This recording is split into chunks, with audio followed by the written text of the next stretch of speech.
It gives me great pleasure to have a conversation with somebody I admire, a friend, a brother, a comrade, someone I've known for so many years. Cumesh Moodliar, who is the CEO of Investec in South Africa. My brother, you are here. I can't believe how special it is to be here. And this feels like we're now 32 years later or 33 years later in life, right? Even longer. What's it? Going back to university days. You and I were young. Yeah. We used to have these conversations. Very much so. Now we want to impart some of our knowledge and experience to the next generation. What makes someone like you to come and give so much of your time for these conversations? You know, I think, Lincoln, the responsibility on all of us, young and old, but particularly for those of us that have had some experience out there in careers, in fields, etc., the importance in the current South African narrative and dialogue is a realization how small iterative steps and small pieces that you could impart or that you can learn can make such a difference to the society we're living in. And I think when I think about the initiative, and it's really a compliment to your thinking, to the foundation, to the work, is to create this sort of platform where people can gather and share thoughts, to have the same debates we had when we were 18 and 19 years old, and living in a very, very different political environment. And we're now living in an environment where those 18 and 19-year-olds that we were then are people in their mid-50s who know we can make some small contribution to change and influence a South Africa that could be a very different one in time to come. And it's in every small iterative step. And that the legacy that gets created by any work that's being done now, not just by people in business, but across all sectors, civil society, government and business, can have such a positive impact. But the concern in the current environment is that people step away out of concern for where things are, and actually there's a level of apathy that creeps in. And if I reflect on some of my own conduct over time, at some point you got so despondent about the situation that you felt there's nothing you could do. And then you realize you take one little baby step on something very small, and how that can become catalytic, and how we can all play a role. Cumesh, I want us to spend a bit of time on this, because a lot of people battle with this notion of take small steps in your environment, and those small steps may have an impact. Absolutely. Let's just talk about that, because it goes against the grain. Because people either want to do something big and grand, or they do nothing. Right? So you're saying, take the step that's in your environment. Absolutely. And you saying that step is going to have an impact. It's going to have an impact. And I think that's the piece, because there was a period in our recent political past where one felt a sense of defeat, personal defeat. You saw the way things were operating. You know, you saw our current president stand up and say, I've inherited an incapacitated state. And you saw wanton waste of taxpayer money. And you saw a dereliction of the state in many of its key duties. And eventually you feel fatigued. And you think, okay, but I'm doing my little bit, I pay my tax, I do this. But that's just not enough. And what you realize is every small step is catalytic for something else. And we were talking about it the other day. You know, I think there's a lot of debate and discussion around the formal economy and an informal economy. And people talk about carcinomics and saying, but you know, the focus needs to be one or the other. And I think these two are integrated. And the fact it's not that either or. It's not either or, it's not binary. Right? And I think the fact that you could say, if you create a formal sector role in a company like Lesaka or in a company like Investec or any other corporate, what is that knock-on impact in the informal sector of that formal role? You know, maybe someone employs domestic support at home. Maybe they employ someone else. And this starts just the cycle. And for us, the phrase, you know, I've been chatting to some of my colleagues, and the phrase we've been talking about is around the flywheel for economic growth. And it's that little flywheel that takes small little steps that becomes greater. And that's the momentum that we can unlock. You and I, when we were young, we would invite senior leaders to come to our university, Rhodes University, to come talk to us. and they would inspire. Yes. Right? Yeah. We are now those old people. A bit scary to think that. And we have an opportunity in our places of work Yeah. and in broader society to share and tell our stories and engage and listen to young people. Absolutely. Right? Absolutely. Talk to me about that role we play now, Yeah. which is scary It's a because we significant- didn't know. There was no time where it says, okay, now you are at that age, but are. we are now that, right? Absolutely. And I think when we look around and you realize in some areas there's just such a significant vacuum of leadership, of a sense of how you could create a different world. And I sometimes worry that there's a risk that we head towards instant gratification. Yes. We focus on high levels of materialism. Yes. And I'm not saying there isn't a place for some of those things. We all like nice things. Yes. Most people do. Yes.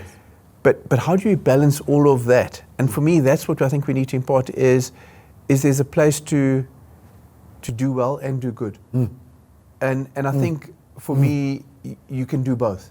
So this then brings me to another point, which is what sometimes young people see is this image of Yes. which is on social media. It's Very posting this. I got this bag. I got this Yes, we champagne. were talking about it earlier. I've got this money. I got this car. Yeah. You and I are trying to show a different thing Yes. that says we've moved into the careers, into CEO roles. But you won't see us splashing because it's not who we are. No. Because that's not how we've been brought up. No.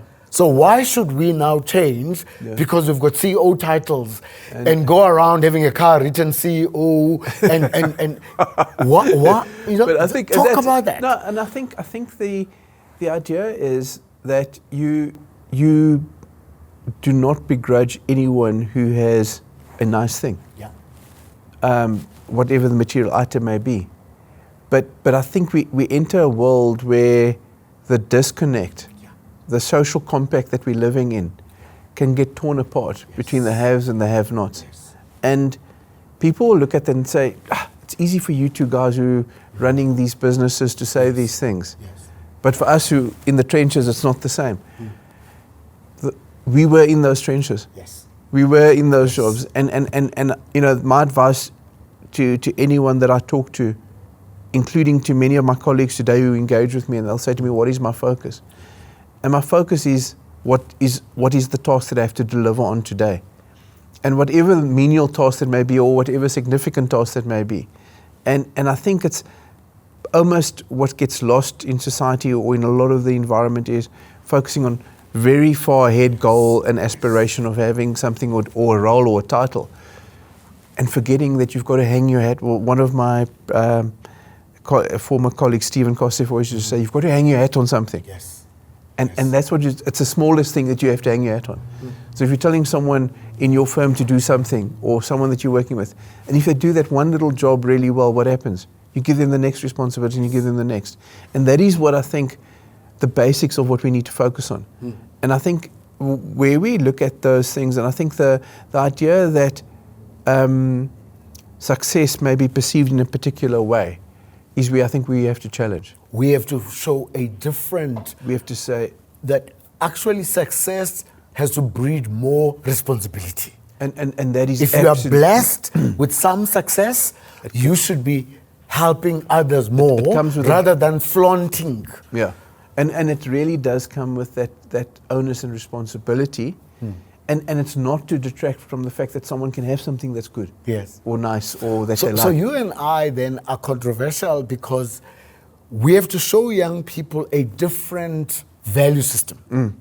There are people who think that the more money they spend on material things and showcase, that's the way. We're saying, it's your money, we don't begrudge it. Can you take some of it and give to others? Yes. Can you give some of your time and give to others so that more people can benefit? And that's really what it's about. And it's how can we build something that beyond what we are today. Yes. And that's the key part. Because I think, and we must also, Lincoln, I think the one thing you've got to pause and reflect on is, if you've come from a world of scarcity, Yes. and you move to a world where you could have abundance, Yes. the mindset of, I could never have this, to the mindset, I now need 5 of this, Yes. is different. Yes. And how do you balance that? Because for a lot of people, and due to the historical injustices in South Africa, the mindset is one of absolutely extreme scarcity. I don't know where the next step is going to come. I don't know where I'm going to have this, so I'll be very careful with it. You and I come from a little place called Gqeberha. GQ. We have these strong family bonds of people that guided us, who speak strongly to us wherever we are. Yeah. Tell me about those values and how they've helped you in your career. Thanks, Lincoln. I almost get quite emotional when I think about it, because I think when you come from a smaller town and also an older generation, my parents, your parents, were born in the 30s and 40s. My parents were born in the 30s and grew up in the beginning of, as very young children, it was the outset of the Great Depression. Yes. And it was a scarcity mindset. Yes. And then came legislation that changed where they could live and how they could live, and created at that moment in time a very unequal society. But through all of that, there was a guiding principle around value system. It was about a sense of community. Yeah. It was about looking out for your neighbor. Yeah. Unfortunately, today many of us now stay in these secure environments or secure estates, and the walls are higher, and sometimes you won't even know who the person is next to you.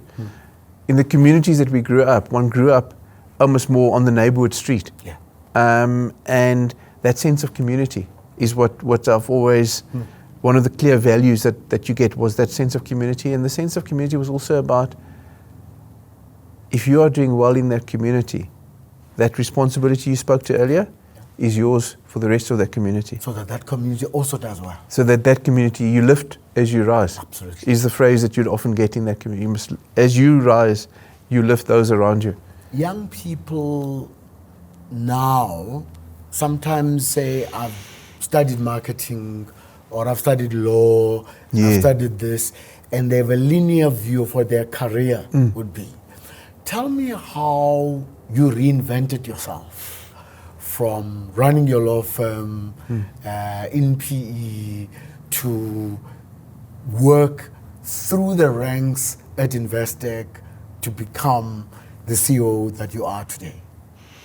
Thanks, Lincoln. I suppose it's one of those stories where, again, it was one step at a time. Yeah. And I never ever sat in any, so in the law firm, when I was at that law firm, which I'd spent a large part of my life at, Investec happened to be one of my clients. And that was my first engagement with Investec. Yes. And I'd become a client of Investec 24, 25 years ago.